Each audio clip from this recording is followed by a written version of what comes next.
प्रभु पद रेख बीच बिच सीता, धरती चरण मग चलती सभीता। सिय राम पद अंक बराए, लखन चलहि मगु दाहिन लाए। अर्थात प्रभु श्री रामचंद्र जी के जमीन पर अंकित होने वाले दोनों चरण चिन्हों के बीच बीच में पैर रखती हुई सीता जी कहीं भगवान के चरण चिन्हों पर पैर न टिक जाएं, इस बात से डरती हुई मार्ग में चल रही हैं। और लक्ष्मण जी मर्यादा की रक्षा के लिए सीता जी और श्री रामचंद्र जी दोनों के चरण चिन्हों को बचाते हुए उन्हें दाहिने रखकर रास्ता चल रहे हैं। राम लखन सिय प्रीति सुहाई, बचन अगोचर किमि कहि जाई। खग मृग मगन देखि छवि होही, लिए चोरी चित राम बटोही।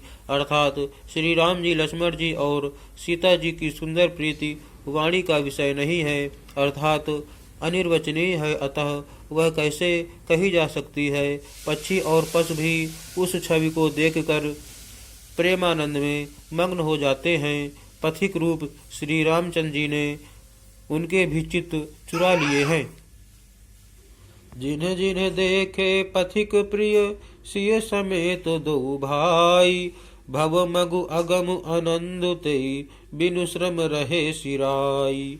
अर्थात प्यारे पथिक सीता जी सहित दोनों भाइयों को जिन जिन लोगों ने देखा, उन्होंने भव का अगम मार्ग, जन्म मृत्यु रूपी संसार में भटकने का भयानक मार्ग बिना ही परिश्रम आनंद के साथ तय कर लिया। अर्थात वे आवागमन के चक्र से सहज ही छूटकर मुक्त हो गए।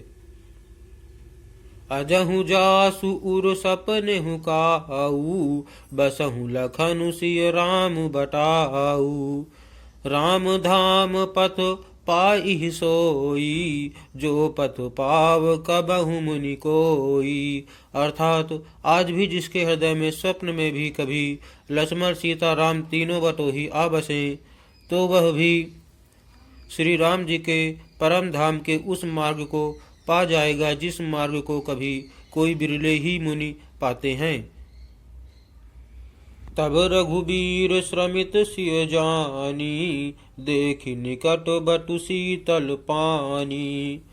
तहाँ बसी कंद मूल फल खाई, प्रात नहाई चले रघुराई। अर्थात तब श्री रामचंद्र जी सीता जी को थकी हुई जानकर और समीप ही एक बड़ का वृक्ष और ठंडा पानी देखकर उस दिन वहीं ठहर गए। कंद मूल फल खाकर रात भर वहाँ रहकर प्रातःकाल स्नान करके श्री रघुनाथ जी आगे चले।